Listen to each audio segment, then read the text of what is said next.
গো, কি রান্না করবে আমার জন্য?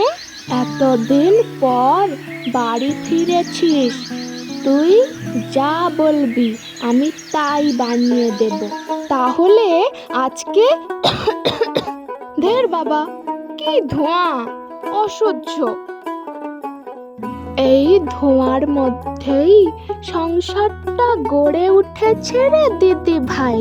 তা তুই ওখানে কি রান্না করতিস? ওখানে এক ক্লিকেই আগুন, নো ধোঁয়া, নো ঝামেলা।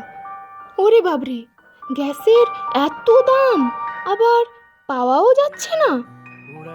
জানো ঠাকুমা, আগে ভাবতাম মাটির উনুন মানে শুধু কষ্ট, আজ বুঝতে পারছি এটা একটা বিকল্প। আগে ধোঁয়া ছিল সমস্যা, আর এখন আগুনটাই দামি হয়ে গেছে।